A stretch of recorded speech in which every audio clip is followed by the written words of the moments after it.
بچے کو پکاریں گے اس کا نام لے کر کے نہیں، بلکہ حافظ صاحب کہہ کر کے یا قاری صاحب یا مولانا صاحب کہہ کر کے پکاریں گے۔ میرے بھائی یہ ایک بچہ نہیں ہے، یہی قرآن کریم کہ جس قرآن کو میں اور آپ صبح شام پڑھتے ہیں، اسی قرآن سے پوچھو، آؤ یہ قرآن بتائے گا کہ اس ایک بچے کا کیا مقام ہے۔ اے رامپور کے رہنے والوں، میرا رب اسی قرآن کے اندر فرماتا ہے یوم یفر المرء من اخیہ وامہ وابیہ وصاحبتہ وبنیہ لکل امرئ منہم یومئذ شأن یغنیہ۔ جس وقت میں حشر کا میدان قائم ہوگا، کوئی کسی کا پرسہ نہال نہ ہوگا، ہر انسان کو اپنی اپنی بڑی ہوگی۔ آدم علیہ السلام پکاریں گے یا رب نفسی، شیس علیہ السلام کہیں گے یا رب نفسی، ہود علیہ السلام کہیں گے یا رب نفسی، داؤد علیہ السلام کہیں گے یا رب نفسی۔ تمام انبیاء، تمام پیغمبر،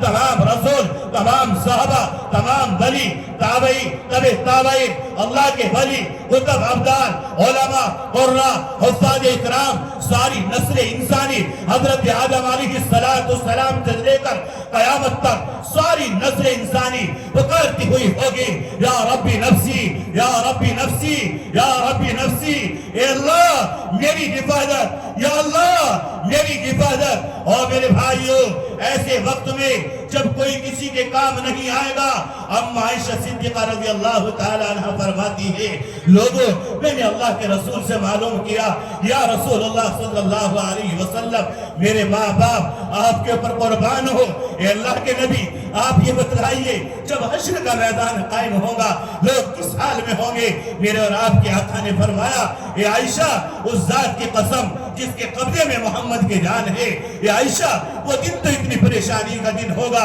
اتنی بے بسی کا دن ہوگا کہ سارے کے سارے انسان اس طریقے سے مادر ذات ننگے ہوں گے جیسے بچہ ماں کے پیٹ سے ننگا پیدا ہوتا ہے۔ اما عائشہ نے فرمایا یا رسول اللہ جب سارے انسان ایسے ننگے ہوں گے جیسے بچہ ماں کے پیٹ سے ننگا پیدا ہوتا ہے، یا رسول اللہ اس مجمع کے اندر بھائی بہن بھی ہوں گے، ماں بیٹا بھی ہوگا، باپ بیٹی بھی ہوں گے۔ اگر باپ کی نظر بیٹی کے اوپر یا بیٹے کی نظر ماں کے اوپر یا ماں کی نظر بیٹے کے اوپر یا بھائی کی نظر بہن کے اوپر یا بہن کی نظر بھائی کے اوپر پڑ گئی تو یا رسول اللہ صلی اللہ علیہ وسلم ایک دوسرے کی طرف نظر اٹھا کر کے کتنی شرم و حیا آئے گی۔ فرمایا میرے اور آپ کے آقا نے اے عائشہ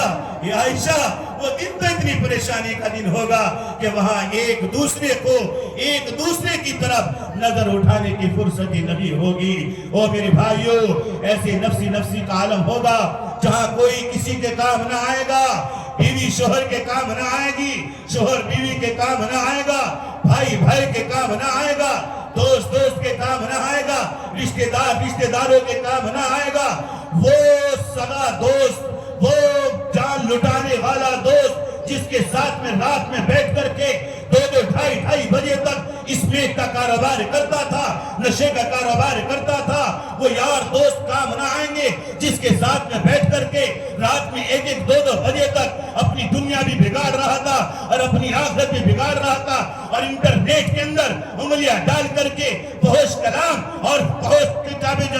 پڑھ رہا تھا اور دیکھ رہا تھا۔ وہاں کوئی کسی کے کام نہیں آئے گا، وہاں نہ باپ بیٹے کے کام آئے گا نہ بیٹا باپ کے کام آئے گا۔ او میرے بھائیوں کون کام آئے گا؟ آؤ قرآن سے پوچھتے ہیں۔ ہاں میرے بھائیوں اس وقت میں وہ سگا بیٹا، وہ سگی اولاد، وہ سگا بیٹا، وہ سگی اولاد کام نہ آئے گی کہ جس وقت میں ایک آدمی کو نیکی کی کمی لگ جائے گی میرے رب کی طرف سے حکم ہوگا جاؤ کہیں سے ایک نیکی کا انتظام کر کے لے کر کے آؤ۔ وہ آدمی جائے گا اپنے بیٹے کو تلاش کرے گا اور بیٹے سے جا کر کے کہے گا بیٹا دیکھ میں تیرا وہ باپ ہوں جو دنیا کے اندر رہ کر کے تیرے ساتھ میں اپنا وقت گزارا کرتا تھا، تیری ساری ضرورتوں کو پورا کیا کرتا تھا، تیری ساری خواہشات کو پورا کیا کرتا تھا۔ بیٹے دیکھ میں تیرا وہ مشفق باپ ہوں کہ اگر تو نے دنیا کے اندر رہ کر کے مجھ سے یہ ضد کی ابا مجھے فلاں قیمت کا موبائل چاہیے، میں نے موبائل لے کر کے دیا، تو نے کہا ابا اعلیٰ قسم کی ڈگری چاہیے، میں نے رات بھر محنتیں کی،